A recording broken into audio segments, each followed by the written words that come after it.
Hello, everyone. Welcome back to the English Learning Podcast by Mark and Emma. I am Mark, and I am so happy to be here with you all today. Good morning, Mark, and a big hello to all our listeners. It is wonderful to be back. How are you feeling today, Mark? Honestly, Emma, I am feeling a little bit stressed. My hands are actually sweating a little bit. Oh no, why? What happened? Is everything okay? Everything is fine, but I have a big team meeting in 1 hour, and the big boss will be there. Ah, the big meeting. That can definitely be scary. Are you worried about the topic? Not really. I know my work, but I am terrified of speaking in English in front of everyone. I'm afraid I will freeze or say something rude or just look silly. Mark, take a deep breath. That is a completely normal feeling. Did you know that public speaking is one of the biggest fears for everyone? Even native speakers get nervous in big meetings. Really? Even native speakers?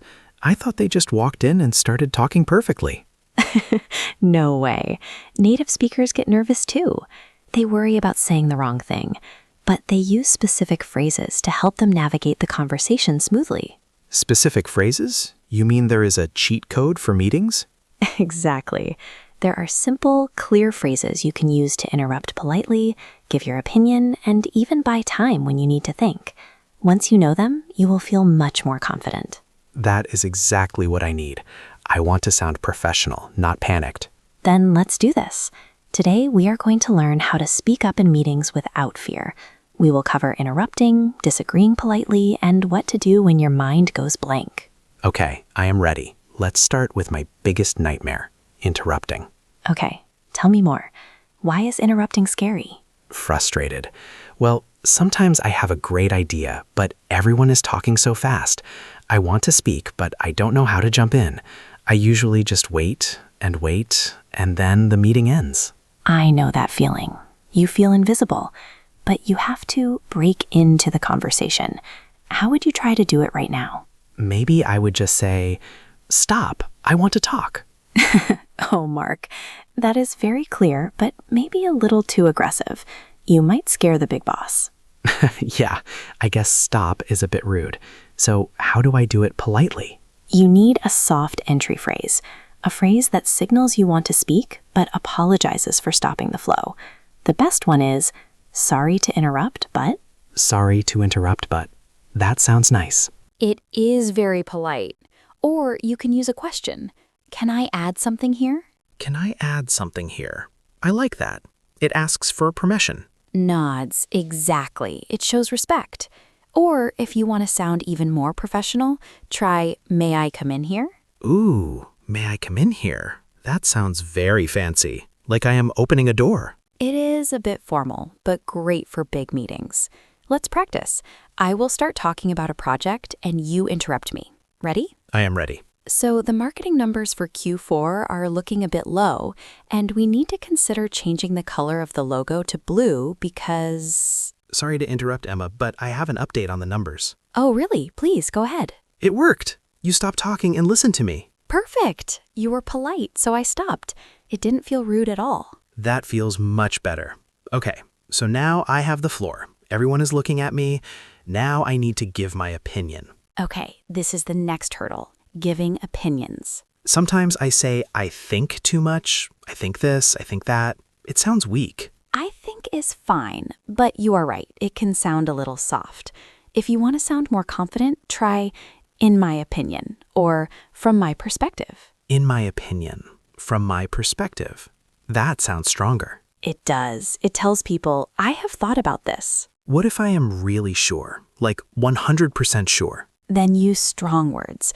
"I am convinced that," or "I strongly believe." I strongly believe we should change the deadline. Wow, that feels powerful. It is. But be careful. If you use strong words, you need to have good reasons.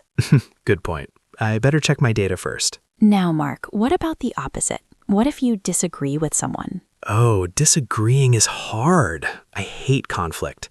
I usually just stay quiet if I think someone is wrong. You shouldn't stay quiet. Your team needs your ideas.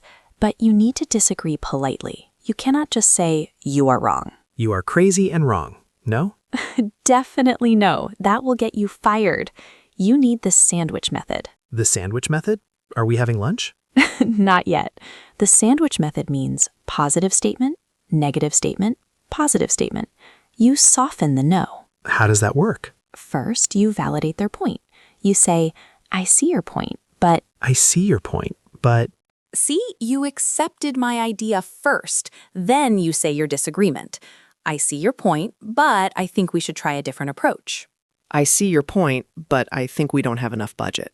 Excellent. You are not attacking me, you are attacking the problem, the budget. Is there another phrase? Maybe something softer? Yes, you can say, I am afraid I disagree. I am afraid? Like, I am scared? No, in this context, I am afraid is just a very polite way to say, I am sorry. It is very British, but Americans use it in business too. I am afraid I can't agree with that. I am afraid I disagree.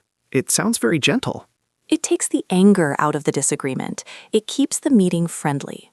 friendly is good. I want to keep my job. You will. Now, Mark, imagine the big boss looks at you and asks a really hard question. Oh no, my mind goes blank. I forget English. I forget my own name. Calming. That is the freeze response. It happens when you are nervous. You feel like you have to answer immediately, right? Yes, I feel like I have 1 second or everyone will think I am stupid. That is the trap. You actually have time. You just need to buy time. You need phrases that let you think without silence. Please tell me those phrases. I need them. The best one is, that is a great question. Let me think about that for a second. I can just say, let me think? Yes, it shows confidence. It shows you want to give a good answer, not just a fast answer. That is a really good question. Let me think for a moment. See? Now you have 5 or 10 seconds to breathe and organize your thoughts, and you look smart because you are thinking. I like looking smart. What if I don't know the answer at all? Then be honest. Never lie. Say, I don't have that information right now. Let me double check and get back to you. Let me double check and get back to you. That sounds responsible. Exactly. It is much better than guessing and being wrong. I'll get back to you is a promise. Okay, so I don't have to be a dictionary. I just need to be responsible. Precisely. Communication is more important than perfection. Communication is more important than perfection. That should be on a t-shirt. We should make merchandise. But seriously, Mark, most people in that meeting don't care about your grammar. They care about your ideas. That takes the pressure off. I always worry about my grammar mistakes. If you make a mistake, just correct it and move on, or ignore it. If your idea is good, the grammar doesn't matter as much. Emma, what about when the meeting is ending? Sometimes I want to leave, but people keep talking. The never-ending meeting. We talked about the wrap up before. Do you remember? Yes, let's wrap up. Perfect. Or if you want to suggest action, you can say, I think we have covered everything. Shall we discuss next steps? Shall we discuss next steps? That moves the meeting forward. Yes, it signals that the talking is done and the working begins. Wow, I feel like I have a toolkit now. I have a tool for interrupting, a tool for disagreeing, and a tool for thinking. You do. You are ready for the big boss. Let's do a rapid-fire review. I want to make sure I remember these when I walk into that room. Let's do it. I will give you the situation, you give me the phrase. Hit me. Situation. You want to speak, but someone else is talking. Phrase. Sorry to interrupt, but can I add something? Situation. You want to give a strong opinion. Phrase. From my perspective, or I strongly believe. Situation. You disagree with my idea. Phrase. The sandwich. I see your point, but I think we should try a different way. Situation. You disagree very politely. Phrase. I am afraid I disagree. Situation. I asked you a hard question and you need time to think. Phrase. That is a great question. Let me think about that for a moment. Situation. You don't know the answer. Let me double check and get back to you. Outstanding, Mark. You sounded like a CEO. Thank you, Emma. I actually feel excited for the meeting now. I want to use the sandwich method. Just don't get hungry. I'll try not to. Remember, Mark, and all our listeners, confidence comes from preparation. You have the phrases. Now you just need to use them. Absolutely. Speaking of using them, do we have a challenge for this week? Yes. Listeners, your challenge is this. In your next meeting or group conversation, try to use one of these phrases. Just one. Maybe try sorry to interrupt or in my opinion. That is a great goal. Start small. You don't have to use all of them at once. Exactly. One phrase at a time. Well, Emma, look at the time. I think we have covered everything. Nice wrap-up phrase, Mark. I learned from the best. Thank you so much for your help today, Emma. My hands aren't sweating anymore. I am so glad to hear that. Good luck in your meeting, Mark. You will be great. Thanks, and thank you to everyone listening. Keep practicing, stay confident, and we will see you in the next episode.